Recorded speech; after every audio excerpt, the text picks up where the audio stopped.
berlebihan nanti tolong dikasih tahu ya. Siap-siap. Dan untuk teman-teman juga kalau yang mau tanya, langsung aja nanti di chatnya ya. Oke, siap. Karena kita ngomongin bisnis, sebenarnya topiknya banyak ya. Jadi sekarang kita ngomongin bisnis. Saya kasih judulnya adalah yuk pivotin bisnis kamu. Nah, nanti kita akan belajar tentang pivoting bisnis dan kenapa penting di era COVID sekarang, terutama buat teman-teman yang memang lagi sulit atau bahkan lagi menuai keuntungan banyak ketika si era COVID ini. Nah, karena judulnya adalah bisnis di masa COVID, jadi sebenarnya era ini adalah era terbaik buat kita untuk melakukan pivot. Pivot itu berubah, tapi bukan artinya kita jualannya berubah ya, ataupun apa dan lain-lain. Nah, di masa ini adalah masa yang paling berat buat pelaku usaha ya, bukan cuma bagi yang punya omset yang jungkir balik, tapi juga buat yang omset malah yang lagi untung-untungnya sekarang. Ini juga adalah tantangan terberat. Kenapa kayak gitu? Jadi kita akan bahas dulu. Nah, ini bisnis model nih, tapi saya balikin. Mungkin teman-teman udah pada ngeh dengan bisnis model ya. Jadi bisnis model ini sebenarnya gambarnya nggak harus gini, harusnya datar. Tapi kenapa saya balikin? Jadi saya coba liatin dulu sama teman-teman bahwa bisnis model kanvas ini dibagi dua bagian ya. Yang kanan dan kiri, yang bawah yang atas. Nah, saya anggap teman-teman udah pada ngerti tentang bisnis model kanvas, yaitu ada 9 blok. Nah, ternyata ketika kita jalanin usaha, begitu usaha kita bagus itu, sebenarnya penampakannya akan makin bagus. Nah, kayak gini ya. Saya kasih contoh dulu sebelum yang kebalik. Nah, kayak gini nih. Nah, kalau kamu lihat, kalau teman-teman lihat bahwa semakin kelihatan usahanya bagus, ketika kelihatan di konsumennya bagus, value proposition-nya nyampe, Instagramnya keren, gitu, channelnya jalan, duitnya banyak, nih, seharusnya ini direpresentasikan sama dapurnya yang bagus. Dapur yang bagus itu adalah manajemennya, timnya, budayanya, culture-nya bagus, key partners-nya, aktivitasnya bagus. Nah, ini nggak kelihatan. Ini nggak kelihatan. Jadi kalau teman-teman ngeliat Instagram tuh, usahanya bagus nih, keren banget kamu. Nah, ini di atas. Nah, tapi sebenarnya harusnya kalau usahanya bagus, ini bawahnya juga bagus. Baiknya adalah ketika kita mau menumbuhkan usaha yang bagus, baiknya kita bangun dari bawah dulu ya, baru ke atas. Biasanya orang-orang yang rentan memiliki bisnis cepat rugi ataupun cepat tutup adalah ketika orang-orang itu adalah bisnisnya digedein secara visual tapi bawahnya nggak dibentuk. Nanti saya akan coba jelaskan kayak gitu. Nah gini, ini adalah sebuah contoh di mana kalau kita punya bisnis, ini bisnis modelnya tuh makin bagus gitu, makin gede dan sakit kepalanya makin sedikit. Nah, anggap saja ini perjalanan 5 tahun lah katakan. 5 tahun perjalanan bisnisnya, dari kecil, timnya kecil, dari bisnisnya kecil, timnya juga banyak masalah, makin gede, masalahnya makin kering, makin gede, tapi masalahnya makin sedikit, makin gede, masalahnya makin sedikit. Nah, sebenarnya ketika kita punya model bisnis yang bagus, semakin bagus jalannya, sebenarnya ada dalamnya nih, ada kayak gininya, ada resepnya. Resepnya sebenarnya di tim, di budaya, di work culture, sama kemampuan dan kapabilitas timnya. Di awal-awal mungkin kamu bikin bisnis, bikin model bisnis, canvassing gampang. Tetapi ketika kita membentuk tim, cari partner, co-founder, dan lain-lain, ternyata dalam perjalanannya kita berantem nih. Storming namanya. Artinya jalan sih visinya, tapi ini timnya nggak kuat, culture-nya belum jalan. Nah, memang ini adalah hal yang normal ketika kalian membuat sebuah bisnis. Kemudian makin gede, timnya juga harus makin dibentuk. Artinya kita harus mulai saling menolong, membantu, dan lain-lain. Akhirnya kita performing. Jadi dari forming, storming, norming, performing, dan adjourning. Nah, jadi sebenarnya ketika kita menjalankan sebuah bisnis, semakin bisnis itu bagus, seharusnya adalah representasi kapabilitas seseorang dan timnya yang semakin baik. Jadi kalau timnya makin baik, maka bisnis juga makin baik. Tapi kita nggak bisa tiba-tiba timnya makin baik. Karena ada proses-proses di mana, gila tim saya nggak jelek banget nih, tim saya nggak kompak dan lain-lain. Itu mah wajar.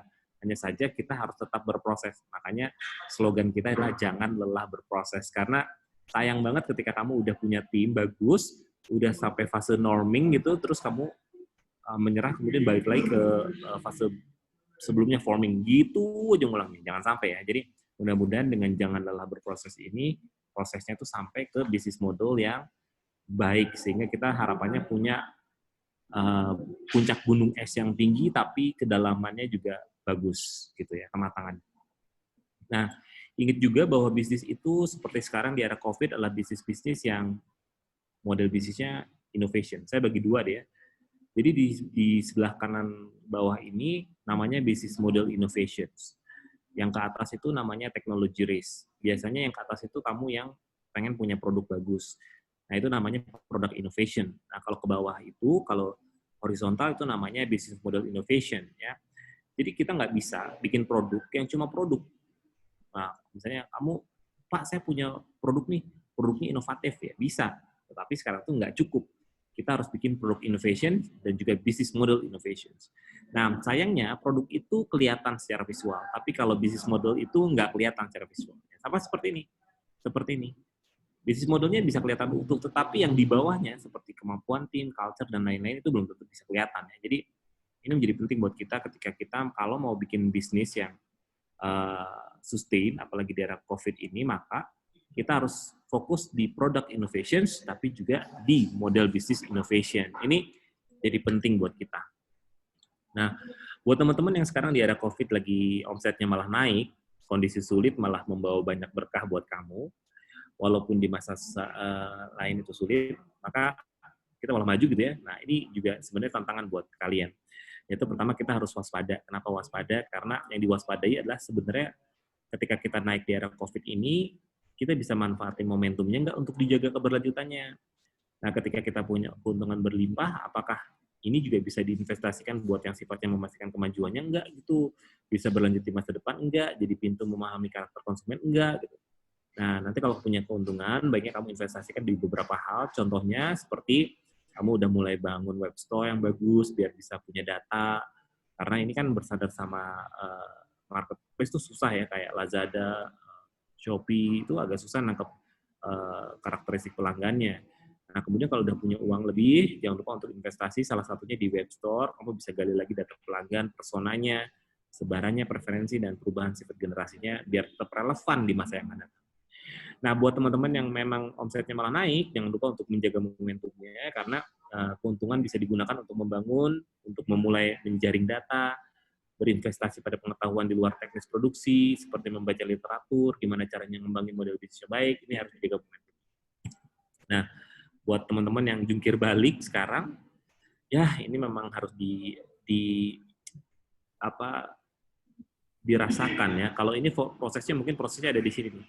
Prosesnya di storming sama norming. Ini adalah masa-masa di mana kamu bersama tim benar-benar menguji loyalitas tim lewat storming sama norming sama performing. Mungkin buat teman-teman yang naik itu adalah teman-teman yang lagi timnya ajoring atau performing.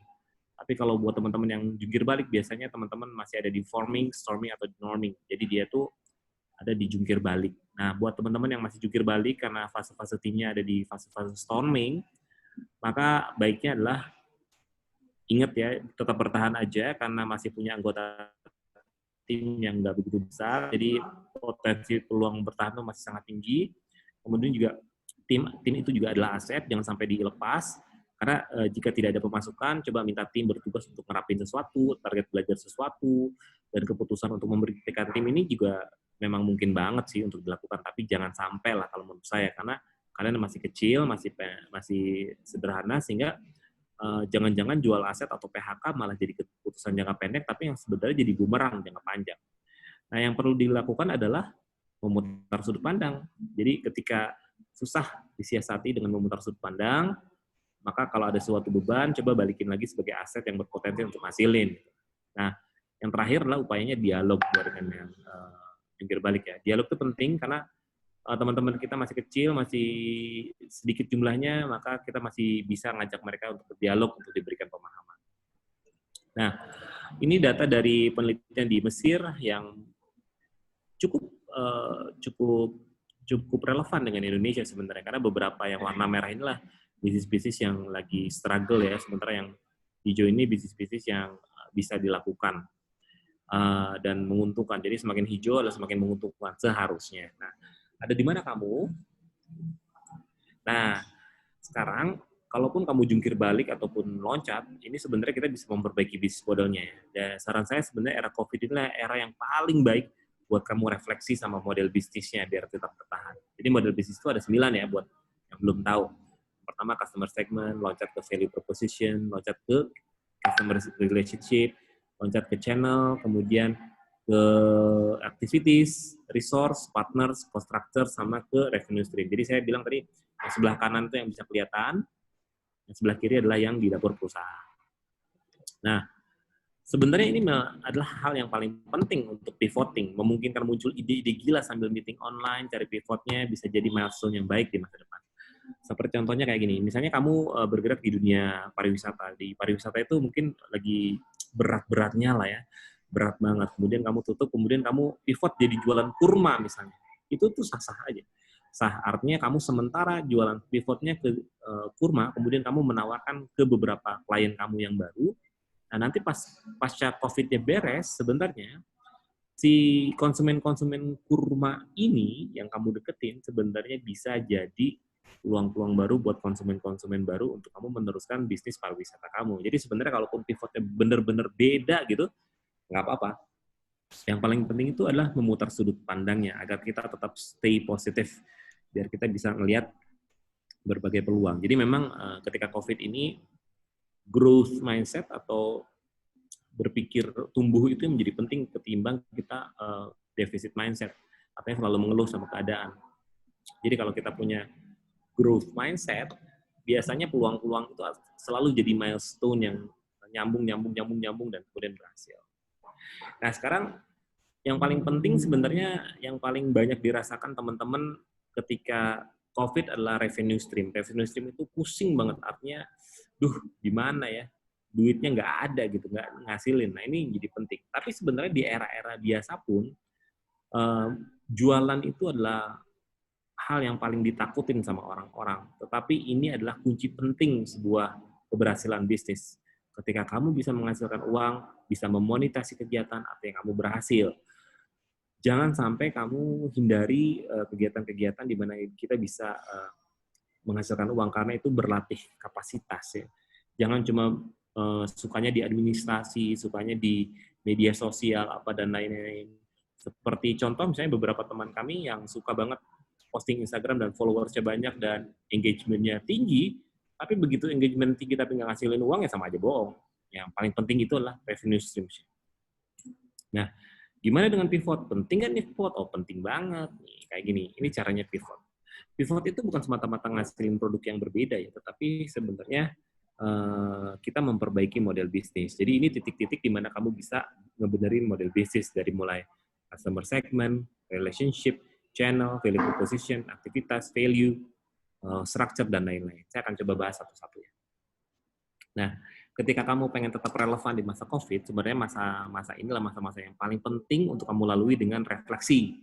Apakah konsumen kita selama ini benar, karakternya kayak gimana, kamu bisa gali. Jadi sebenarnya pertanyaan yang pertama adalah, apakah customer segment kita ini adalah customer segment yang memang dijawab kebutuhannya sama kita. Nah, mungkin kalau zaman-zaman normal, wah, nggak laku nih produknya, karena kita nggak menjawab konsumennya. Nah, dengan era kita, era sekarang ini, kamu bisa benar-benar merenung apakah kita memberikan jawaban atas problematika konsumen kita, dan konsumennya kayak apa. Nah, yang kedua adalah info-based offering. Si info-based offering ini adalah kita ngumpulin sebanyak-banyaknya sebenarnya apakah produk kita memberikan rasa senang bagi konsumen, apakah produk kita memberikan jawaban yang menyenangkan bagi konsumen, apakah produk kita menjadikan kado terbaik bagi konsumen, dan apakah produk kita menjawab permasalahan bagi konsumen. Maka kita harus udah mulai nih ngelis, ngebenerin nih value proposition kita gitu. Nah, sebenarnya di era COVID ini usaha-usaha yang loncat biasanya adalah menemukan kreativitasnya karena dia menemukan hal-hal yang nggak didapatkan di masa normal, sehingga dia bisa mendapatkan informasi-informasi yang paling dalam sekalipun dengan info-based offering. Kamu benerin info-based offering-nya, kemudian cara pivotnya adalah memperbaiki dengan community of fans. Jadi kamu bisa memperbaiki community of fans kamu. Jadi fansnya misalnya kalau kamu jualan madu, kalau madu ibu-ibu jualannya kayak gini, kalau madu ke anak-anak jualannya kayak gini, kalau madu-madu sama bapak-bapak jualannya kayak gini. Kalau madu dibeliin buat panti asuhan, kamu kayak gini. Jadi dicari community of fans-nya dan kamu cari gimana engage mereka. Kalau ibu-ibu diperlakukan kayak apa, kalau pesantren diperlakukan kayak apa. Jadi kamu tahu community of fans sehingga si relationship-nya itu dilakukan secara berbeda. Kalau dulu kan kita lakukannya sama karena anggapnya customer segment-nya sama. Nah, kalau kita udah punya community of fans, Artinya kita bisa memperlakukan mereka dengan cinta yang berbeda-beda, caranya beda-beda. Kamu harus eksekusi, belajar terus sehingga kita tahu segmen kita yang mana dan kita bisa memperlakukannya kayak apa.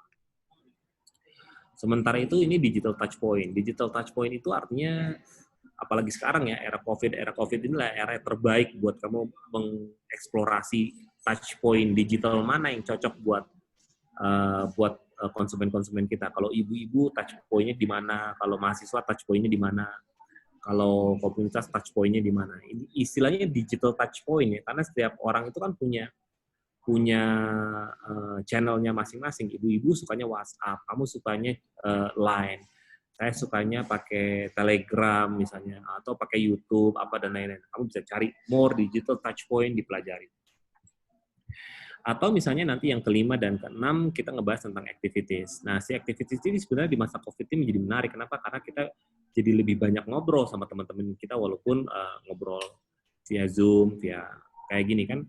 Kayak kita ngobrol sekarang kan, kita belum pernah ketemu misalnya. Tapi dengan jauh pun, pakai Zoom, kita masih bisa melakukan scalable process. Artinya kita bisa produktif lebih banyak dari rumah, ketemu sama orang lebih banyak, artinya dengan tim yang lebih komunikatif, artinya kita selalu banyak komunikasi.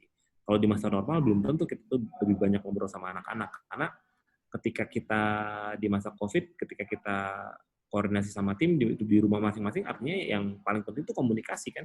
Kalau kita ketemuan belum tentu kita bisa komunikasi lebih aktif. Berikutnya key activities-nya adalah belajar lean approach. Lean approach ini adalah sebuah pendekatan di mana kamu bisa buat produk-produk yang lebih agile, yang lebih customer oriented, dan kamu bisa merancang produknya lebih baik lagi dengan pendekatan lean atau pendekatan-pendekatan yang lainnya. Kamu bisa belajar. Di masa-masa sebelumnya belum tentu kita bisa belajar lean dan lain-lain bisa dengan lebih baik. Ya, tapi kita punya waktu yang lebih banyak lagi.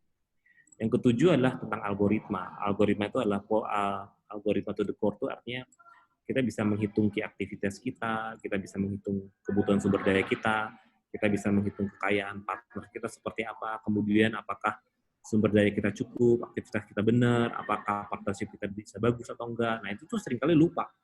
Maka misalnya kita punya selebaran Excel, kita bisa pilah-pilah, bisa analisis, bisa disintesa, kemudian bisa jadi punya waktu untuk mengolah apa sih aktivitas selama ini, sumber dayanya perlu apa. Nah, ini itu nggak bisa, jarang bisa ditemuin di aktivitas normal, karena kayak nggak perlu gitu. Tetapi karena kita perlu, sekarang kita jadi bisa aktivitasnya basis data. Next-nya, network culture. Network culture ini juga challenging kalau dilakukan di masa COVID, di masa normal ya. Tapi di masa COVID ini luar biasa deh. Kenapa? Karena kita bisa berjejaring kayak sekarang kita ngobrol dengan baik, 1 jam kita bisa ngulangin waktu, kenalan sama lainnya. Networking menjadi penting banget. Jadi apakah COVID ini memberikan hikmah? Iya tentunya, karena si network culture-nya tuh menjadi jalan, karena kita bisa ngubungin orang banyak dalam satu waktu, bisa ketemu orang satu banyak waktu, bisa dapetin ilmu semua waktu, bisa kolaborasi sama lain, karena apa? Karena network culture yang terbangun. Nah, mudah-mudahan si network culture ini bisa dijaga setelah COVID. Nah, kemudian yang paling penting itu adalah ketika kita leverage partner. Nah, si leverage partner ini artinya adalah untuk meningkatkan kualitas partnership kita. Jadi kalau kita tuh sekarang ketemuan, artinya teman-teman di Salman bisa ketemu saya, ini sebenarnya dalam upaya leverage partner, artinya meningkatkan kapasitas kita bersilaturahmi, ini menjadi penting. Nah, kemudian yang paling penting adalah post reflection and reactions. Nah, di masa COVID ini kalau kamu mau pivot, sebenarnya dalam masa mulai baca lagi neraca keuangan, benerin neraca ininya, kemudian kita gimana cara nguranginya dan lain-lain. Di masa normal belum tentu kita punya waktu untuk refleksi, reduksi dan lain-lain. Sehingga akhirnya ketika kita nanti keluar dari pasca COVID, sebenarnya kita udah punya model bisnis baru, tim yang lebih kuat, dan kemudian bisnis model yang lebih sempurna. Jadi jangan sampai hindarkan masa COVID ini dengan mengeluh ya, jangan cuma mengeluh, tetapi juga memperbaiki model bisnis satu persatu dengan tim kamu. Akhirnya yang diharapkan adalah yang pertama, balik lagi ke sini. Jadi kalau misalnya masa pivot ini berhasil, kamu akan mempercepat proses adjourning tim kamu, sehingga bisnis modelnya makin bagus, dan sehingga kita punya visibility yang lebih dalam, lebih bagus, dan desirability-nya makin bagus. Saya yakin ketika era COVID ini berlalu, ketika kamu menjalaninya dengan sungguh-sungguh dengan tim kecil kamu, maka kita akan punya bisnis model yang inovatif dan produk yang inovatif. Artinya nanti kita akan jadi golongan breakthrough. Ini sangat mungkin terjadi ketika kita punya pematangan model bisnis di era COVID dan produk innovation di sini. Nah, itu aja dari saya. Mungkin kita bisa lakukan tanya jawab. Semua cerita-ceritanya saya tuliskan di buku saya. Judulnya Jangan Lelah Berproses. Mudah-mudahan bisa bermanfaat. Oke. Baik, terima kasih Pak Dwi. Sebentar. Nah, untuk teman-teman ada yang mau ditanyakan silahkan. Nah, jadi kita manfaatkan ya Pak ya kalau misalnya masa-masa seperti ini tuh jadi bagaimana kita memanfaatkan jadi punya model bisnis baru, tim yang lebih kuat, sama bisnis yang lebih kuat lagi ya Pak ya. Luar biasa. Nah, ini ada pertanyaan sebentar, Iwas. Pertanyaannya dari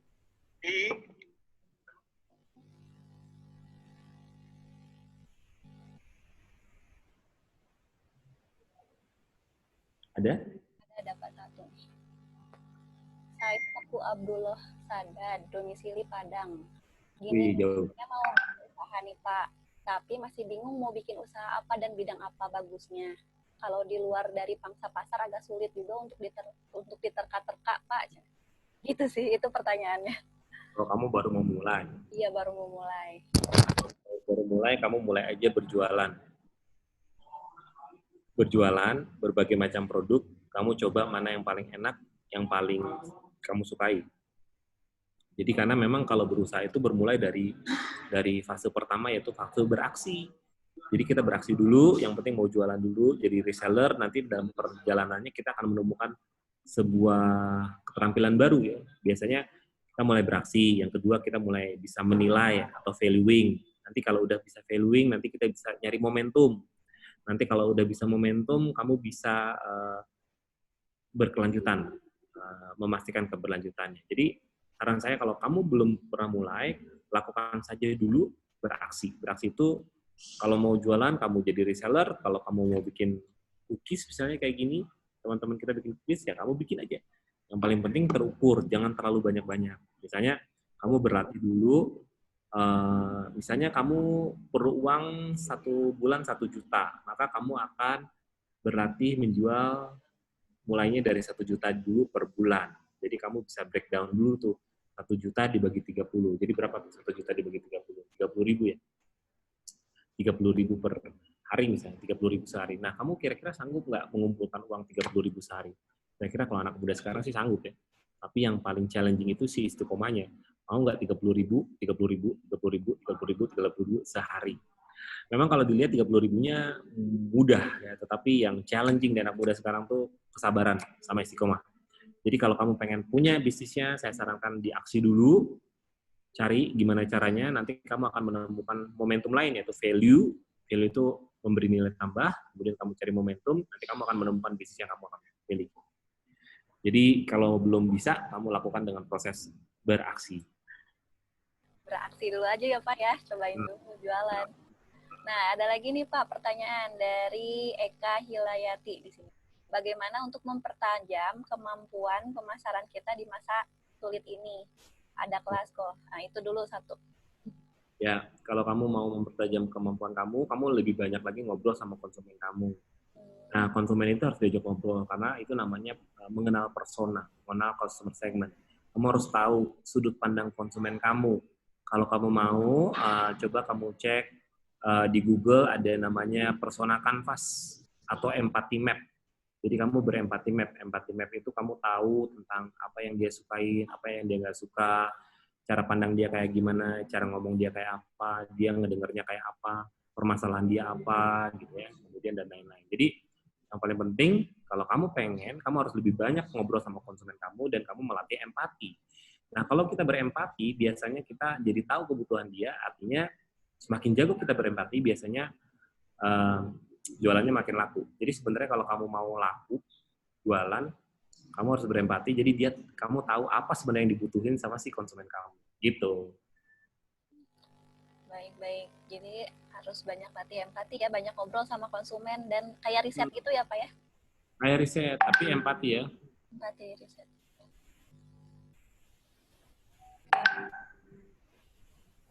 Nah, kalau latihan copywriting gitu katanya, ada kelasnya nggak Pak? Itu latihan. Gimana? Ada masukan untuk latihan copywriting? Oh, ada banyak. Banyak. Kalau copywriting itu kan sebenarnya kalau mau latihan banyak di YouTube ya, di YouTube banyak. Tetapi sebenarnya kalau copywriting itu adalah kamu harus berempati dulu sama orang-orang. Kalau misalnya kamu jualan sama orang lain, segmennya misalnya ibu-ibu, maka bahasanya sesuaikan sama ibu-ibu. Kalau segmennya sama anak muda, maka bahasanya sesuaikan sama ibu-ibu. Gitu ya. Kemudian kalau maka itu copywriting. Copywriting itu yang paling penting sebenarnya bagaimana kita delivernya sesuai dengan user story ya. Jadi user story itu adalah di pelakunya kayak apa dan lain-lain, kita bisa menerangkannya lebih lanjut. Tapi kalau copywriting juga jangan terlalu panjang, jangan terlalu pendek, jangan semuanya dianggap high sis gitu, sih semua gitu. Kemudian tiba-tiba yang banyaknya cowok gitu dan lain-lain. Benar-benar harus menarasikan. Jadi istilahnya menarasikan. Nah, sebenarnya si storytelling atau ini narasi ini bisa jadi value added. Saya punya produk nih, misalnya ini produk madu nih. Ini produk madunya alhamdulillah laku, produk local neighbors juga, tapi karena ini kekuatan madu asli dan juga narasi dari storytelling yang kita kembangkan dari hari ke hari, bahwa ini tuh hasil pemberdayaan, kemudian juga melibatkan anak-anak muda yang baik, kemudian membangkitkan ekonomi, selain itu juga membangkitkan bagaimana caranya memproduksi madu asli yang baik dan mendukung ekosistem. Jadi dari storytellingnya itu ya Pak ya, cara empati, ngajak orang-orang. Ada lagi nih Pak, Assalamualaikum, selamat sore Pak, terima kasih atas ilmunya. Saya Ririn dari Cimahi, izin bertanya Pak. Saya kebetulan sejak SMA kuliah suka berjualan produk kecantikan atau krim-krim. Sekarang saya kebetulan sudah berprofesi dokter, ingin buka usaha sendiri Pak, skincare pribadi. Tapi Pak, ini yang selalu jadi ketakutan saya, bagaimana supaya kita bisa adil menggaji karyawan dan sekarang kan klinik kecantikan sudah banyak ya. Jika misal saya rugi, gimana mengatasinya Pak? Terima kasih. Jadi saya ini saya ini tipe yang gampang bosan katanya gitu dalam berbisnis. Dari Teh Ririn ya? Ya, dari Teh Ririn. Teh Ririn, sejak SMA suka berjualan produk kecantikan atau krim-krim. Sekarang kebetulan udah profesi dokter, keren banget. Ingin buka usaha sendiri, skincare pribadi, nggak apa-apa. Kenapa harus takut? Bagaimana agar kita bisa adil menggaji karyawan? Jadi kalau karyawan itu sebenarnya bukan tentang gaji ya. Kalau teman-teman jadi pengusaha, sebenarnya yang paling penting bagi karyawan itu bukan tentang gajinya, tetapi tentang belonging, tentang kepercayaan, tentang bagaimana kita memperlakukan mereka. Apakah perusahaan itu juga dirasakan sebagai miliknya atau enggak? Bagaimana melakukan timnya? Seperti tadi saya katakan begitu, ada forming, storming, norming gitu kan, sampai ke ajoring itu proses. Nah sebenarnya kalau misalnya karyawan kita semakin senang, itu tuh pendapatan tuh udah otomatis makin bagus, makin bagus. Tapi kalau misalnya kita hanya sekedar membayar karyawan kita tanpa memberikan keleluasan mereka berinovasi dan berkarya, itu juga susah. Nah sekarang kalau misalnya kecantikannya udah banyak, nggak apa-apa. Jadi gini ya, kalau cara pola pikir kita itu, kalau misalnya jangan mikir, Pak misalnya saya rugi, gimana mengatasinya, nggak gitu. Harusnya kamu bertanya gini, Pak gimana kalau saya untung gitu. Jadi kenapa? Karena kalau dalam kepala kita terbersit rugi, maka yang datang bakal rugi nih. Tapi kalau misalnya di kepala kita terbesitnya gila, kita bakal sukses nih, caranya gini nih. Nah, semakin optimis, maka si law of attraction atau hukum ketertarikannya yang datang adalah keberuntungan. Maka jangan sampai kita berpikir rugi. Tetapi rugi itu bisa diminimalisir. Saran saya kayak gini ya. Kalau untuk meminimalisir rugi sebenarnya adalah dengan membuat sebuah roadmap. Jadi jangan tiba-tiba besar. Kenapa? Tadi saya bilang ketika tadi ada gambar bisnis model yang makin gede, kalau kamu loncat itu belum tentu, kalau kita punya klinik besar itu belum tentu timnya itu punya kapabilitas yang tinggi dan kapasitas yang tinggi. Jadi kalau kita punya punya bertahap misalnya dari rumah, kemudian ruko agak besar, kemudian punya klinik sendiri, nah itu berproses selama 5 tahun, itu jauh lebih baik. Kenapa? Karena seiring dari rumah ke klinik kecil, ke ruko, ke punya klinik sendiri, perjalanan 5 tahun itu bukan serta-merta tentang kliniknya, tetapi adalah perjalanan proses menguatkan timnya, itu yang paling penting. Jadi saran saya untuk meminimalisir rugi adalah gimana kita membuat sebuah rencana dengan tim kapasitasnya segini, maka kliniknya di rumah aja. Nanti kalau udah timnya menguat, kapasitasnya kita pindah ke ruko. Jadi jangan buru-buru. Kebanyakan teman-teman yang buru-buru ini, ketika dia misalnya pengen punya kios yang gede banget gitu ya, yang gede banget, kemudian dia minjem uang ke bank, kemudian dia beli ruko yang gede banget dan klinik yang bagus banget. Ya kliniknya bagus banget, hasil uang dari bank, kemudian timnya nggak punya kapasitas.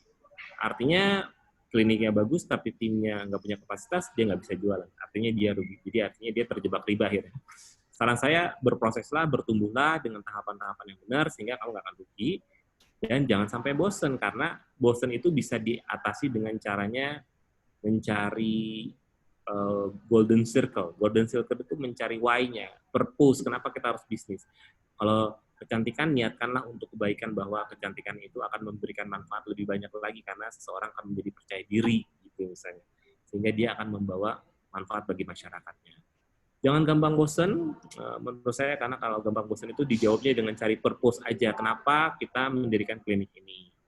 Sehingga kalau gampang bosen, kalau si bisnis itu harus dilatih dalam 5 tahun, nanti 1 tahun forming lagi, 1 tahun forming lagi, kayak gitu kan. Forming, storming, nanti habis storming pindah lagi ke form lagi, nanti capek. Jadi jangan lelah berproses, guys. Gitu. Baik, terima kasih Pak Dwi. Jadi gitu Teh Ririn, jangan lelah berproses ya. Jangan lupa baca bukunya ya. Ya Pak. Nah, ada ini Pak, pertanyaan privat dari Nahpa Gupron.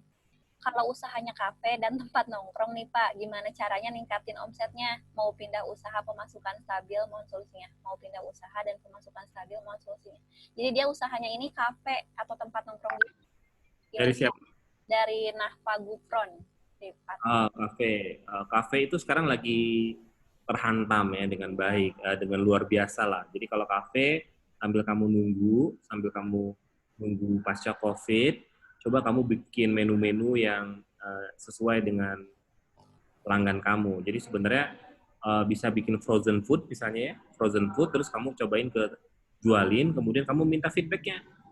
Jadi misalnya sekarang kita jualan 20 frozen food, terus kamu kasih ke 20 orang pelanggan dijual, kemudian kamu cari feedbacknya. Nanti feedback itu makin bagus, jadi begitu pasca COVID kita punya masukan yang bagus terhadap apa yang diinginkan, yang akan diinginkan sama konsumennya. Jadi begitu COVID ini kamu dapat feedback yang bagus, sehingga dapat feedback dan bisa dieksekusi ketika kafenya buka nanti. Jadi jangan sampai dihilangkan kesempatan ini. Jadi kita punya kesempatan untuk riset sebenarnya dengan frozen food dulu atau siap saji. Gitu. Bener banget ya. Kerasa banget saya juga punya kafe Pak. Tapi ya karena sekarang lagi COVID, dialihkan ke frozen food. Dan bisa juga ya Pak ya jadi banyak, jadi nabung feedback, nabung testimoni. Yes, benar. Nabung testimoni, nabung perbaikan ya. Nabung perbaikan. Itu Mas Gufran. Nah,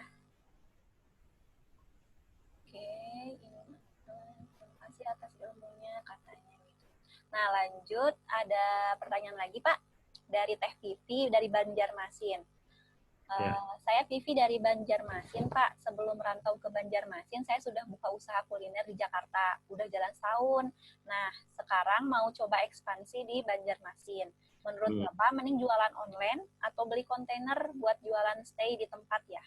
terlebih memulai di tengah pandemi gini katanya gitu. Tapi saya kepikiran kalau online terus nanti pandemi beres kan orang-orang akan bosan pesan makanan online, pasti lebih pengen nongki dan stay di tempat makan. Gimana ya Pak? Terima kasih. Ya, TV di Banjarmasin, sebelum merantau ke Banjarmasin udah kuliner di Jakarta, artinya kamu udah punya pengalaman ya. Nah sekarang kalau mau di Banjarmasin jangan lupa dilihat dulu apakah karakteristik konsumennya sama enggak sama Jakarta. Baiknya di riset dulu dengan baik, dilihat personanya, dilihat empathy map-nya, konsumennya dia suka apa.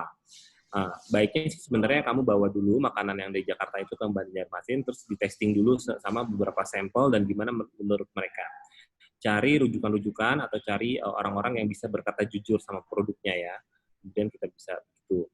Atau jualan online. Baiknya kalau online sama offline itu baiknya dua-duanya. Kalau bisa offline ya online juga bisa, nggak apa-apa. Jadi itu namanya revenue stream. Jadi revenue stream itu kan ada satu atau dua lebih pemasukan. Saran saya sih online dan offline aja. Tapi kalau misalnya sekarang kita bisa mulai dulu dengan online, artinya uji coba dulu. Kemudian kalau misalnya responnya bagus, baru kita beli kontainer buat jualan stay di tempat gitu. Nah, memang kalau online terus bosen, saya juga bosen ya pengen nongkrong gitu. Pasti memang ada yang hilang dari online gitu. Jadi saran saya adalah walaupun mau COVID mau nggak COVID, online sama offline harus beriringan ya. Sekarang nggak bisa lagi cuma satu. Menurut saya akan sangat baik jika keduanya online dan offline. Jadi sebelum buka di Banjarmasin, pastikan bahwa karakter konsumennya sama apa enggak. Kalau perlu penyesuaian, sesuaikan dulu, maka aspek riset ini jadi penting. Saran saya sih yang sekarang dijual, kamu cobain aja dulu, jual di Banjarmasin pakai online, tawar-tawarin atau kirim-kirim ke Banjarmasin, kemudian lihat reaksinya, kemudian perbaiki model bisnisnya sedikit, apa yang harus disesuaikan dari Jakarta ke Banjarmasin, gitu. Tuh Teh Vivi, dicobain ya Pak ya, pokoknya berproses ya Pak. Yes. Lanjut Pak, ada pertanyaan dari Faisal M. Sahri Alwi. Pak Dwi Punten mau tanya, bagaimana tips dan trik kolaborasi yang ampuh supaya bisnis lebih melejit? Itu yang pertama dulu. Satu-satu dulu ya. Satu-satu dulu itu adalah kolaborasi itu prinsipnya kayak gini kalau saya pegang. Kalau kamu berbeda, kamu akan saling memperkaya. Kalau kamu sama, kamu akan saling memperkuat. Itu tipsnya menurut saya. Jadi kalau kita nemuin orang yang berbeda, jangan saling memilih. Tetapi gimana caranya kita jadi saling melengkapi. Kalau kita sama, kita bisa saling memperkuat. Jangan saling mengalahkan. Itu tipsnya. Terus yang kedua, boleh diceritakan tentang generasi P katanya Pak. Nah, nanti kalau teman-teman Salman mau bikin workshop generasi P, nanti kita ada panjang banget. Dan saya pengen banget cerita tentang generasi P. Tapi karena tadi ditanya tentang bisnis, jadi kita ngomongnya bisnis sekarang. Tapi generasi P ini sebenarnya generasi yang dibutuhkan di masa depan. Udah mulai banyak orang-orang generasi P. Jadi generasi P itu adalah orang-orang yang punya keahlian ganda. Tapi dia tidak meninggalkan spesialisasinya. Jadi misalnya kalau saya orang teknik pertanian. Tapi saya bisa komunikasi, saya belajar siaran, saya belajar apa dan lain-lain. Bukan artinya saya orang teknik pertanian kemudian saya pindah jadi ke dunia Vkom, bukan. Tapi ketika saya memilih sebagai teknik atau insinyur pertanian, tapi saya bisa ngomong, saya belajar komunikasi, saya menggunakan ilmu komunikasi itu untuk memperkuat spesialisasi saya agar keilmuan saya bisa bermanfaat bagi orang banyak. Atau misalnya kamu gini, kamu fakultas hukum, tapi kamu bisa informatika, bukan berarti kamu salah jurusan di fakultas hukum, tapi kamu memperkaya dunia informatika untuk kembali lagi spesialisasinya di bidang hukum, sehingga bidang hukum itu bisa kamu ulik lagi dengan kemampuan informatika. Nah, ini menjadi penting. Kenapa? Karena generasi P ini adalah keahlian-keahlian ganda di mana kamu bisa punya kemampuan komunikasi, cultural, kemudian bisa PD, bisa punya wawasan yang luas. Kan itu gini, atasnya gini, bawahnya gini. Jadi, satu kaki adalah spesialisasi kamu, satu kaki adalah apa yang bisa kamu perkaya, atasnya kamu kemampuan cultural sama diri kamu. Jadi ini menjadi penting. Kenapa? Karena sekolah itu bukan satu-satunya wadah untuk belajar. Kamu harus punya komunitas seperti teman-teman Salman. Ini adalah kaki berikutnya karena kamu tahu pengetahuan yang lebih luas di luar spesialisasi kamu. Atau jangan-jangan Salman ini adalah atasnya karena belajar berwawasan dan manajerial misalnya. Itu generasi P. Menarik ya. Nanti kalau mau, nanti Salman ajak saya lagi. Nanti kita bikin workshop generasi P ya. Catat tuh Pak. Pak Isal nih, Kang Pak Isal. Oke, lanjut Pak. Saya punya bisnis jasa talent mapping, semacam pemetaan bakat gitu Pak. Untuk bisnis jasa nih, adakah insight khusus Pak di masa pandemi ini? Pertanyaannya talent mapping itu untuk bisnis jasa itu eh, apakah talent mappingnya itu untuk disuplai ke bisnis jasa atau gimana? Saya kurang paham, tapi mudah-mudahan nanti saya bisa menjawab ya. Jadi talent mapping ini sebenarnya adalah saya juga punya talent banyak ya. Jadi saya ngatain anak-anak yang secara akademik itu kurang, kemudian saya wadahin di sini di Local Enablers.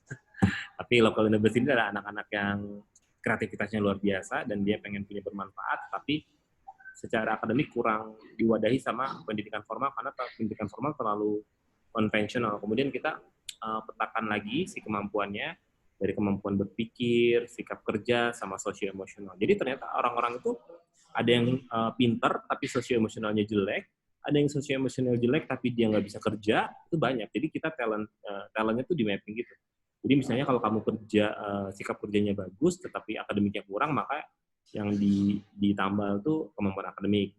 Kalau misalnya kemampuan akademiknya bagus tapi sosio-emosional benar, maka yang ditambah itu sosio-emosional. Jadi setiap orang tuh punya kurikulum untuk ngegedein kualitas dirinya gitu. Nah, untuk itu mungkin konsultasi dan training online atau offline tuh banyak ya.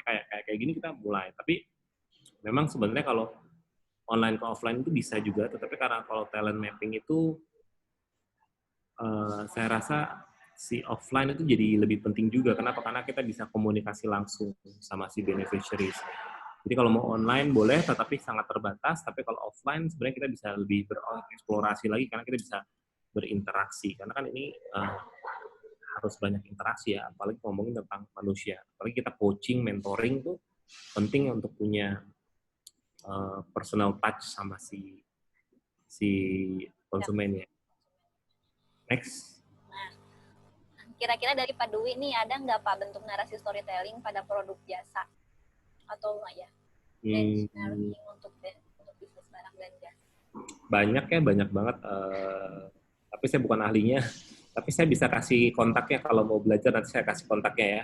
Teman-teman yang bisa storytelling, terutama dari teman-teman Indonesia Creativity Network. Nanti banyak banget teman-teman yang bisa benchmark dan ngajarin dari ICCN. Nanti saya akan kasih share kontaknya ya. Boleh Pak. Gitu. Lanjut. Ya. Oh ini, banyak yang bicara tentang new normal, mulai dari yang pola kerja, pola bisnis. Apakah akan bertahan lama yang serba online ini atau akan kembali ke masa sebelum COVID-19 ini? Kalau prediksi saya sih bakal bertahan lama ya, karena kita udah mulai senang nih kerja.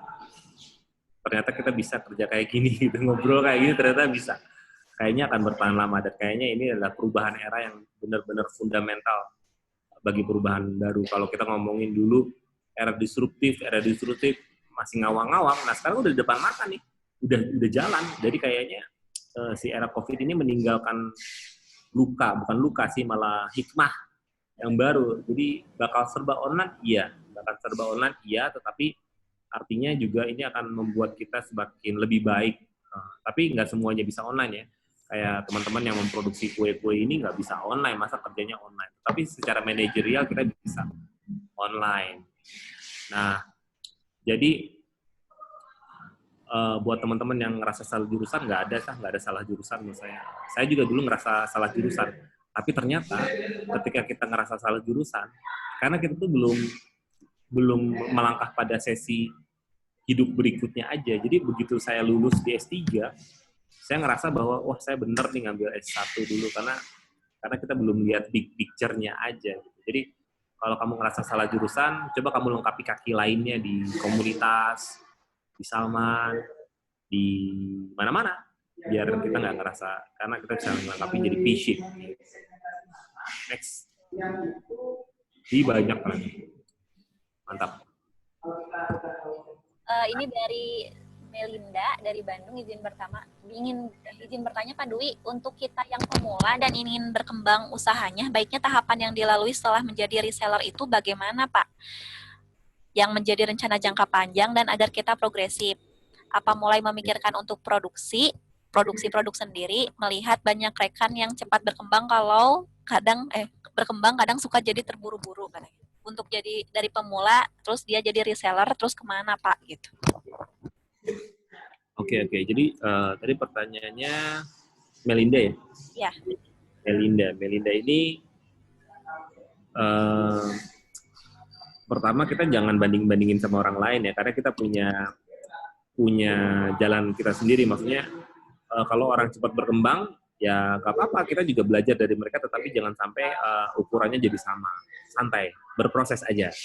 Jadi kalau misalnya setelah jadi reseller itu, kamu sebenarnya dengan reseller ini sebenarnya kita tuh lagi mengasah kemampuan kita loh. Jadi kamu nikmatin aja dulu jadi reseller, gimana ngubungin orang, gimana cara bikin chat yang baik gitu kan, gimana caranya bikin sesuatu narasi yang bagus, storytelling yang bagus. Kamu nikmati reseller itu sebagai wadah belajar ya, peluang belajar. Jangan sampai kamu jadi reseller itu karena pengen punya uang gitu, jangan dulu. Tapi ini adalah sebagai step bagaimana caranya mengembangkan narasi, mengembangkan niat baik kita buat bersilaturahmi. Nah, siapa tahu nih, setelah kamu beraksi jadi reseller ini, kamu akan menemukan value. Oh, value itu gimana ya cara nambahin nilai tambah, gitu, nilai tambah. Kemudian nanti biasanya setelah value itu momentum. Nah, siapa tahu nih, dari sejumlah pelanggan kamu, itu akan menjadi rekan bisnis momentum baru. Jadi bisa aja ketika kamu jadi reseller sebuah produk, ketemu sama ratusan orang, salah satunya itu akan jadi mitra bisnis berikutnya. Itu yang namanya momentum. Jadi bisa aja ketika kamu punya rencana jangka panjang dan agar kita produktif sebenarnya adalah melatih menangkap momentum. Jadi siapa tahu dari ratusan pelanggan kita, kalau kamu mampu aja memelihara silaturahmi, saya yakin dari sekian banyak pelanggan itu beberapa diantaranya adalah calon mitra bisnis kamu berikutnya yang bisa jadi berubah si produknya. Bahkan kamu bisa jadi bukan jadi cuma reseller, tapi kamu misalnya bisa jadi pengusaha properti misalnya, yang nggak nyambung sama sekali. Sangat mungkin. Maka niatkanlah ketika kita jadi reseller bukan hanya semata-mata untuk mendapatkan uang, tapi mendapatkan silaturahmi yang lebih luas, memelihara cara pelanggannya, dan kita mendapatkan momentum baru untuk melompat, bukan lagi melangkah bahkan, melompat lebih jauh lagi. Jangan buru-buru, karena kalau buru-buru itu biasanya malah jadi keteteran dan kehilangan kesempatan berretrospeksi. Jadi retrospeksi itu sebenarnya adalah hal yang paling penting dalam sebuah bisnis. Kalau buru-buru, cepat-cepat kehilangan masa retrospektif. Jadi retrospektif itu adalah kemampuan kita untuk bertanya sama diri sendiri, evaluasi, bersyukur gitu. Itu suka hilang. Jadi kalau teman-teman yang buru-buru dan cepat-cepat, maka akan kehilangan titik emas, yaitu retrospektif. Jadi jangan buru-buru, santai aja, tapi terukur energinya. Gitu, Melinda, mudah-mudahan bermanfaat ya. Terima kasih Pak Dwi, katanya gitu ya. Ini ada yang masuk nih privat. Boleh cerita nggak Pak tentang TLE? Terus gimana cara gabungnya? TLE itu the local enablers, pemberdaya lokal, gabungnya bebas, sebebas-bebasnya kamu mau masuk. Kalau kamu mau jadi tenant kita bebas, nggak ada bayaran, nggak ada apapun, karena kita bentuknya itu social enterprise. Jadi social enterprise itu adalah sebuah komunitas yang punya beneficiaries. Misalnya kalau kamu mau jadi beneficiaries kami, boleh. Nanti kita akan biayai segala macamnya dari kita, karena kita punya lembaga-lembaga usaha profesional yang membiayai proses-proses sosialnya. Jadi awalnya The Local Enablers ini adalah gerakan sosial, tapi kami udah nggak pengen jadi gerakan sosial yang selalu minta donasi sama orang lain. Sehingga kami cita-citanya adalah kita pengen punya visi sosial, tapi uangnya dari kemampuan berusaha kita secara profesional. Dan saya sarankan sih teman-teman kayak gitu juga. Punya transformasi dari donasi menjadi investasi, menjadi perjalanan di mana kita bisa ngebantuin orang lain dari duit kita sendiri, dari kemampuan kita sendiri, gitu. Jadi kalau kamu mau gabung, biasanya teman-teman The Local Enablers ini membantu kamu untuk menemukan tim, membantu kamu untuk membuat bisnis model yang inovatif, dan nemeninnya itu gak cuma sehari 2 hari, tapi 3-4 tahun sampai bisnisnya jalan, gitu. Jadi ditemenin ya Pak ya, ditemenin berproses sampai. Kalau mau tahu bisa bisa baca buku saya sih sebenarnya, jangan lelah berproses. Tetap ya jualan, bukan jualan sih sebenarnya, saya tuh gemes gitu. Saya pengen pengen mudah-mudahan teman-teman banyak terinspirasi dari cerita-cerita berproses teman-teman kita, bahwa bikin bisnis itu panjang prosesnya, nggak boleh buru-buru gitu, harus membagi energi gitu.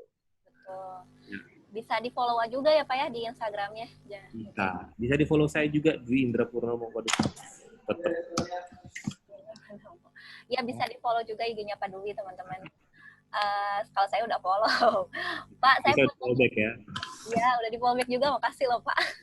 Terus ini ada dari Pak, ada privat juga. Pak, saya punya jasa konsultasi halal katanya. Mau kerjasama nih sama TLE supaya makin halal dan berkah, bisa nggak tuh Pak? Ada jalur kerjasama gitu nggak?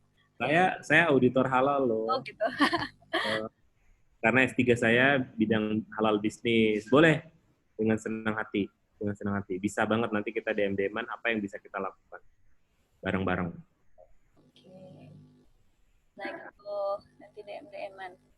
Lanjut, ada dari Teh Eka Hilayati. Bagaimana untuk mempertajam kemampuan pemasaran kita? Ini udah ya? Oh udah. Sip, kalau seperti itu. Ada lagi yang mau ditanyakan teman-teman, silahkan. Bapak ada tips nggak Pak buat kita nih? Tipsnya kamu jangan buru-buru, harus punya gambaran masa depan yang utuh. Terus setiap orang tuh punya jalur yang berbeda, jangan disamaratain. Harus bersyukur atas apa yang kita lakukan dan perbuat ya, karena kebanyakan kita tuh gagal karena kita terburu-buru dan terlalu banyak menyamaratakan kondisi gitu. Jadi P-shape itu ya, si generasi P-shape itulah kesempatan di mana kita bisa jadi berbeda sama orang lain gitu, dan kita bisa saling mengisi satu sama lain, ya kan? Iya, Itu aja. Jangan lupa, jangan lelah berproses. Hashtagnya jangan lelah berproses. Cerita-ceritanya ada di situ. Wah, ini ada nih Pak pertanyaan lagi. Ya. Banyak, panjang. Halo Kang Robi. Ya, Assalamualaikum Kang Robi. Ini Waalaikumsalam. Halo Kang Dwi, perkenalkan saya Robi. Dulu kita pernah ketemu pas di launching Bandung di 2020 katanya. Izin bertanya Kang, terkait sense of belonging untuk hiring karyawan katanya. Ada saran atau step-step yang harus dilakukan untuk improve sense of belonging? Ya. Sense of belonging untuk hiring karyawan itu sebenarnya memang challenging ya, karena dalam kepala kita itu tuh selalu bilang, wah saya tuh pengen tim yang bagus gitu. Maka harapannya itu, ekspektasinya itu timnya harus bagus. Jadi dalam kepala kita tuh ngerasa bahwa kita harus punya tim yang bagus dan langsung dapat bagus. Nah masalahnya harapan itu tidak sesuai dengan realita. Ini yang menjadi challenge buat kita. Maka kamu harus ngasih kesempatan, bahwa kesempatan itu adalah dikasihkan sama karyawan kita tuh untuk bertumbuh. Jadi kalau kamu punya karyawan, kalau kita punya karyawan yang semakin baik dari hari ke hari, itu sebenarnya yang paling bagus. Jadi sebenarnya kalau misalnya ada karyawan yang ngerasa dia pinter bagus, itu malah sebenarnya malah jadi bumerang ya, karena dia ngerasa paling pinter dan berhenti belajarnya. Jadi kalau di The Local Enablers banyak banget beneficiaries yang berasal dari orang-orang nggak mampu, tetapi dia mau belajar. Jadi setiap hari kita tanya, maka kalau di TLE kan pakai Scrum ya, Scrum sama objektif key result. Jadi tiap hari itu tanya, kamu udah bisa apa, kamu bisa apa, kamu bisa apa, kamu bisa apa gitu kan. Nah habis gitu dia improve. Jadi dia bisa improve. Jadi sense of belonging itu sebenarnya adalah ditumbuhkan sama CEO-nya terutama. CEO itu kan chief of culture sebenarnya. Jadi kita harus bisa bikin. Nah, memang kalau kita baru sebatas CV kan ada namanya probation. Probation itu kan 3 bulan. 3 bulan. Tapi kamu harus mencoba untuk ngajarin dia seberapa besar keinginannya, seberapa besar kemajuan belajarnya. Jadi kalau sebatas CV, kemudian kita kasih probation, biasanya dikasih sepertiga, setengah gaji, misalnya gaji full, kamu kasih dulu probation, maka disitulah peran kita sebagai pemilik atau pemimpin perusahaan untuk coaching dia menularkan budaya kerja kita. Gitu ya. Jadi dikasih waktu 3 bulan untuk probation biasanya. Gimana terusnya? Ini karena nggak ada orang lain untuk di hire, jadi dia ditinggal buat di controlling gitu Pak, jauh juga katanya. Jadi sebenarnya malah sebenarnya bukan controlling namanya, tapi namanya bukan controlling, tapi empowering. Jadi karena zamannya kalau orang dikontrol malah bosen, tapi empowering. Jadi si prinsip dasarnya kalau controlling itu harus ikutin SOP gitu bener ya. Tapi kalau empowering itu adalah bisa membuat jauh lebih baik daripada sekedar SOP. Jadi memberikan kesempatan dia belajar dan bereksplorasi dengan cara yang berbeda, tapi menghasilkan sesuatu yang lebih banyak. Nah, jadi memang harus punya kemampuan kita untuk coaching orang, jadi empowering, sehingga dia walaupun sebatas online ya, misalnya kayak gini, yuk kita ke Jakarta yuk. Nah, tiap orang kan beda-beda, ada yang mau pakai pesawat, ada yang mau pakai mobil, pakai kereta. Nah, cara tuh bebas sekarang. Yang penting goals-nya ke Jakarta ya, dengan nilai-nilai efektif dan efisien gitu kan. Nilai-nilai itu jujur, efektif, efisien gitu. Jadi controlling. Jadi saran saya adalah kamu udah mulai shifting dari controlling ke empowering. Apalagi di bidang agribisnis ya, optimasi lahan. Orang akan capek loh kalau dikontrol terus. Sekarang kita aja nggak mau dikontrol kan, pengennya dipercaya kan, pengennya dipercaya. Next.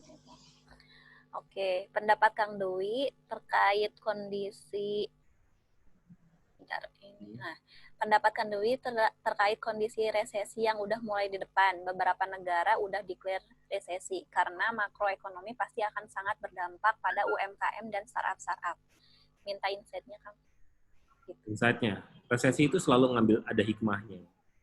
Pasti ada resesi, tapi kita nggak bisa menyerah. Pasti Allah memberikan cobaan itu tahu batasnya dan pasti ada hikmahnya. Jadi saran saya ada bahan-bahan bacaan tentang growth mindset ya, tentang cara berpikir tumbuh, jangan sampai terjebak di deficit mindset di mana kita selalu melihat resesi dalam jeleknya ya. Misalnya kayak Vietnam tuh sekarang lagi bagus-bagusnya. Kenapa? Karena dia memanfaatkan resesi antara Cina dan Amerika kan. Masa kita sebagai orang kreatif kita nggak bisa ngambil ceruk kreatifnya. Jadi saran saya, udah resesi, udah pasti declare resesi, udah pasti. Resesi itu kan negara, tapi kan kita tuh adalah orang yang diberikan cara berpikir, kemampuan, apa dan lain-lain. Dan itulah adalah sebenarnya bagaimana caranya kita bisa mulai berkontribusi. Tapi jangan mikirin negara dulu lah ya. Mikirin aja dulu kontribusinya dari lingkungan terkecil, maka pelan-pelan lingkungan terkecil itu akan berdampak bagi lingkungan yang lebih besar. Kalau kita mikirin yang lebih besar, nanti berat, energi kita malah nggak kecapean. Makanya kita mulai dari lingkungan terkecil. Saran saya, kalau udah declare rezeki, maka berdampak pada UMKM, iya pasti, tapi yang paling penting berdampak tuh nggak pada cara berpikir kita ya.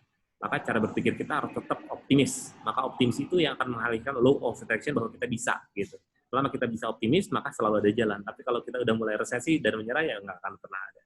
Maka kalau di The Local Enablers, kita paling nggak suka ada kata-kata misalnya nggak bisa, gitu, nggak bisa, gitu. Nggak bisa. Pokoknya kalau ada kata nggak bisa, denda 10.000 gitu. Yang penting itu gimana caranya, bukan nggak bisa. Gimana ya caranya ya, gitu.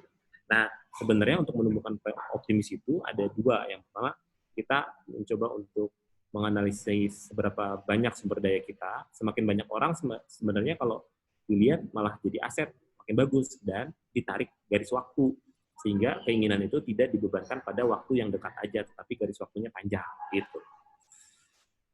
Mudah-mudahan jawab. Ya gitu Kang Robi. Oke. Nah itu ya, optimis.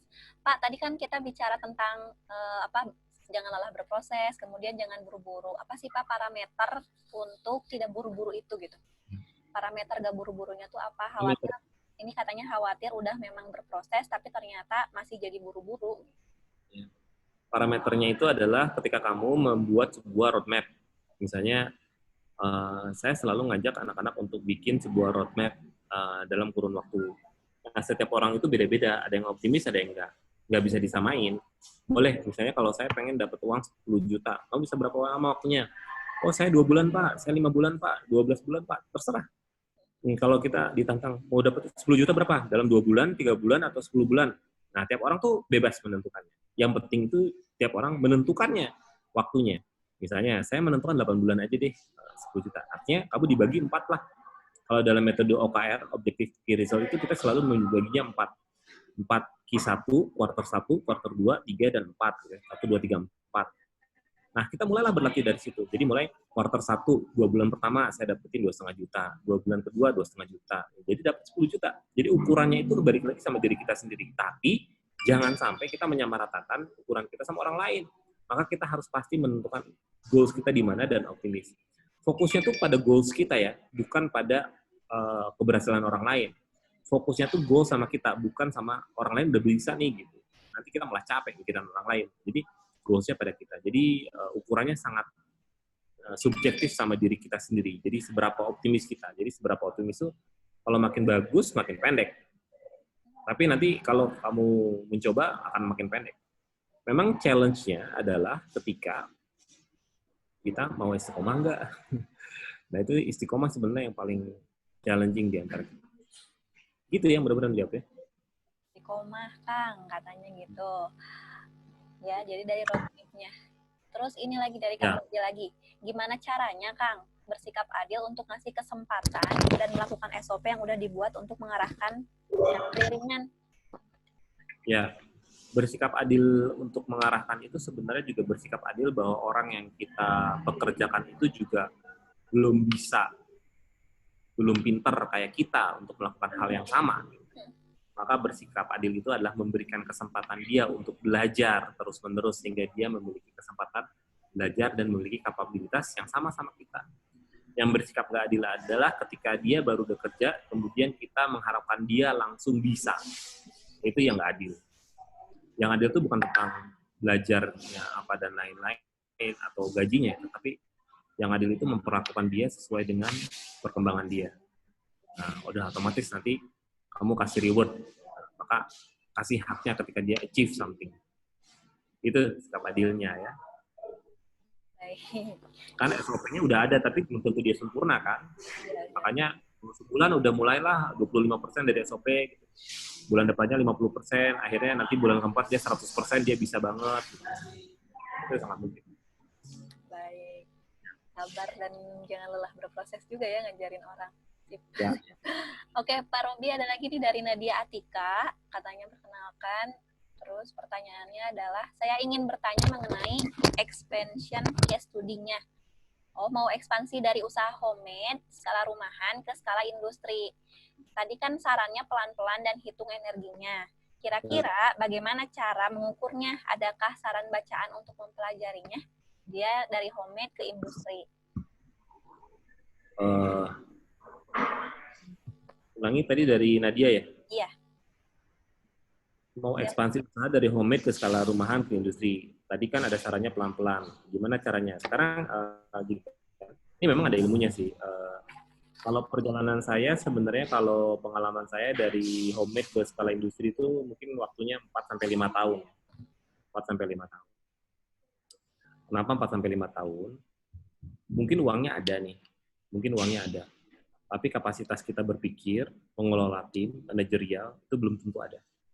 Jadi kalau misalnya kamu punya uang, tapi kamu nggak punya kemampuan kapasitas berpikir, manajerial, yang perlu dilatih dalam satuan waktu, itu menjadi penting. Kan? Makanya nggak boleh buru-buru. Kenapa pelan-pelan? Nanti kalau misalnya ada satu waktu ketika udah terlewati sampai 4 bulan, 4 tahun, 5 tahun, ketika kita udah tahu cara manage tim, manajerial, ngembangin bisnis, nah bisa tuh uang berbicara, karena kita udah menguasai skill itu.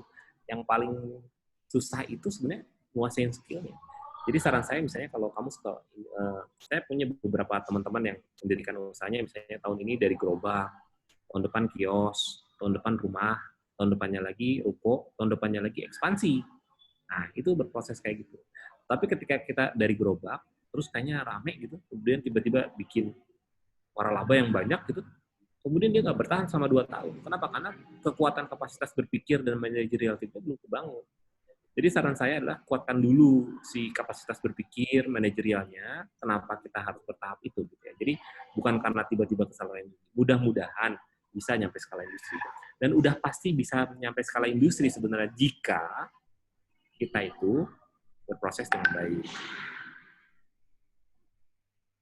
Dan by the way, sekarang nggak selalu harus industri loh. kalau ada buku namanya Company of One, dibaca deh buku Company of One, karena ternyata kita tuh nggak usah bikin perusahaan besar yang skalanya industri, ternyata bisa dengan memberdayakan orang-orang kecil. Jadi kalau misalnya kamu punya pabrik kue, pabriknya nggak punya pabrik, bisa. Atau misalnya seperti perusahaan kerudung Shafira gitu ya. Shafira rasanya nggak perlu punya pabrik besar karena dia memberdayakan orang-orang banyak di kecil-kecil, tetapi dia punya SOP seperti yang tadi Kang Robi bilang, dia terapkan SOP-nya sama orang-orang kecil itu sehingga dia bisa memberdayakan. Artinya perusahaan kita tetap kecil tapi punya dampak luas, tapi produknya banyak, itu macam Shafira kayak gitu. Maka SOP-SOP itu bisa diserahkan sama, tapi kita punya brandnya, punya haknya gitu. Ada pertanyaan lagi? Atur nuhun insight-nya Kang Robi. Kang ini kata Robi. Udah ya. Ya, next. Ya. Next. Udah nih dari teman-teman dari sini. Oh iya, ini ada pertanyaan sih. Gimana katanya? Saya lihat di Instagram saya nanti ada yang nitip pertanyaan.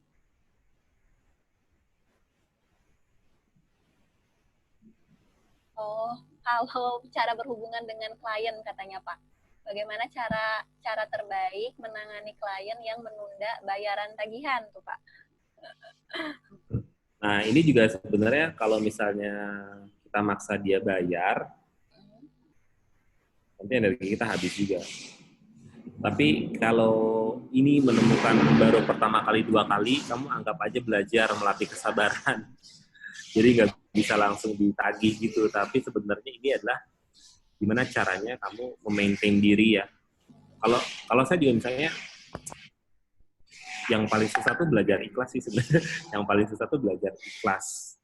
Jadi kamu ikhlas untuk belajar bahwa ada seseorang yang nggak bisa bayar, itu saatnya kamu mendekati dia, berbicara, berempati, dan lain-lain, sehingga nanti kamu nggak akan menemukan hal yang sama gitu di kemudian hari, karena kamu udah mulai belajar empati. Jadi saran saya, ketika kita menemukan kesulitan-kesulitan kayak gitu tuh ya, sebenarnya itu adalah ajang belajar buat kita. Ajang belajar buat kita, beneran ajang belajar buat kita. Karena tapi jangan sampai kejadian 2 kali. Jadi kalau mau nagih, ya tagih aja tapi dengan cara persuasif. Tapi yang paling penting adalah hal-hal yang sulit itu jadi hal yang paling bagus buat belajar buat kita. Gitu. Iya, jadi buat belajar ya, berproses benar-benar belajar. Ya. Iya Pak, ada yang tanya, katanya Pak, bukunya bisa dibeli di mana? Ya, nanti saya share di link ya. Saya share di link. Bukunya di sini. Bukunya udah ada di toko buku Toga Mas, dan toko buku online lainnya udah ada. Tapi kalau mau langsung, ini ada linknya di bit.ly/pesanbuku.tle. Nah, itu teman-teman linknya juga ada di situ, pesan buku TLE. Pak, gimana caranya katanya biar menjaga istiqomah? Istiqomah itu tadi sebenarnya ada toolsnya namanya OKR, Objective Key Result. Saya sekarang teman-teman baca OKR, Objective Key Result. Jadi membagi empat fase, Jadi dibagi 4 fase, kemudian pelan-pelan. Jadi nggak terjun langsung ke ujung, tetapi pelan-pelan, satu fase.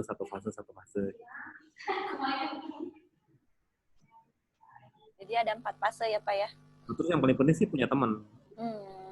Punya teman. Karena teman di sana ini bisa jadi teman sama orang-orang yang berproses bareng-bareng gitu. Jadi lingkungan ya, itu juga bisa membantu ya? Komunitas. Sangat. Kayak The Local Enablers, kayak teman-teman Salman ini kan, itu jadi teman-teman penguat buat kita. Karena kalau istiqomah, terus teman-teman yang nggak istiqomah, ya susah juga. Maka kita harus punya teman-teman yang sama-sama istiqomah gitu. Baik, kalau gitu, boleh deh Pak, tips nih buat kita untuk jadi closing statement hari ini. Alhamdulillah. Nanti saya bisa. Saya lihat tadi dari siang ya Pak ya, terus-terusan ngisi materi. Ya, saya luar biasa Bapak ini. Saya cuma punya ilmu, jadi saya bisa bagi ilmu. Kalau punya kelebihan materi, insya Allah saya bagi-bagi juga.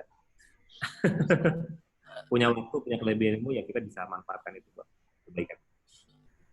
Mantap Pak. Buat kita nih Pak, buat kami. Buat kamu, habiskan jatah salahnya selagi muda ya.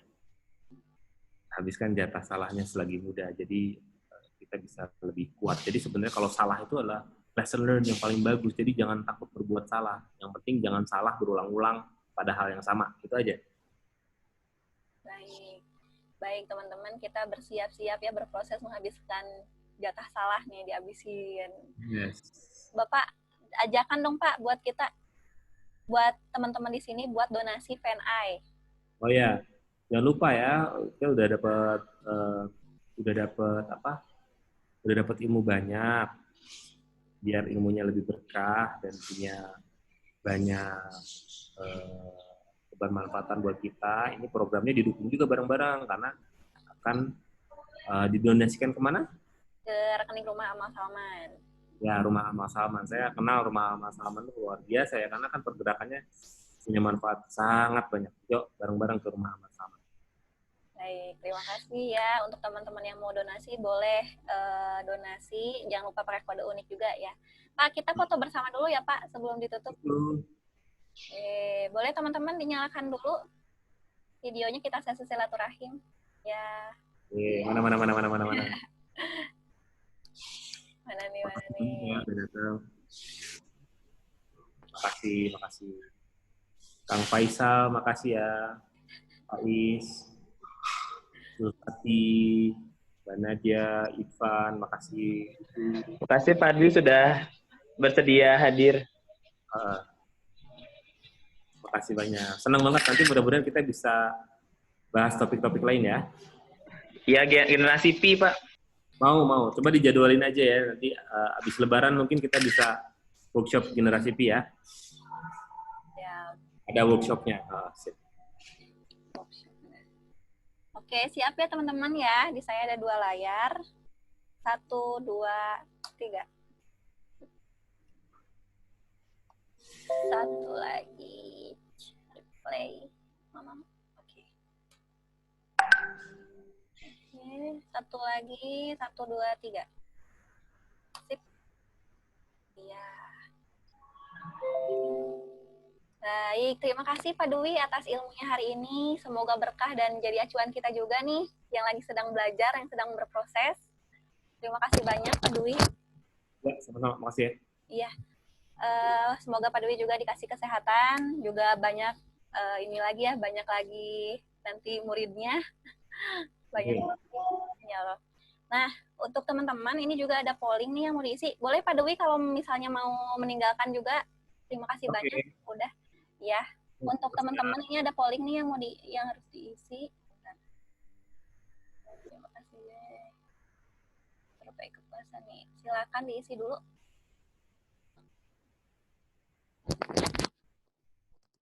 Ada di layarnya? Ya, terima kasih.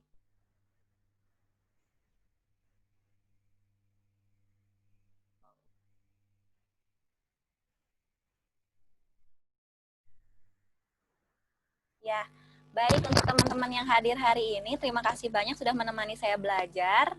Dan semoga ilmunya berkah juga. Sampai ketemu, masih ada 2 kelas lagi. Sampai ketemu di kelas-kelas berikutnya ya. Ini saya N. Udah kali. Ayo 9 orang lagi, ada yang masih mau polling? Kita tutup pertemuan kali ini dengan bacaan hamdalah, alhamdulillahirobbilalamin, dan doa kafaratul majelis. Subhanaka Allahumma wa bihamdika asyhadu an la ilaha illa anta astaghfiruka wa atubu ilaik. Terima kasih banyak, hatur nuhun. Ya, terima kasih Kang Robi. Yeay.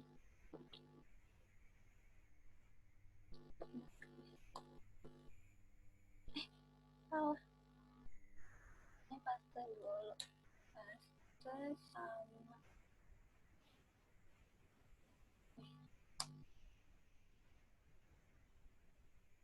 Oh,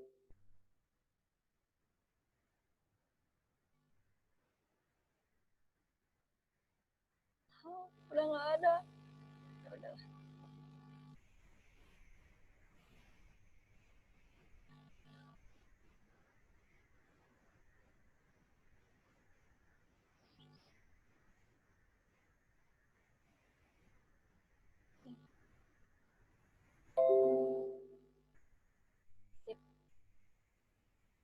Sudah ya.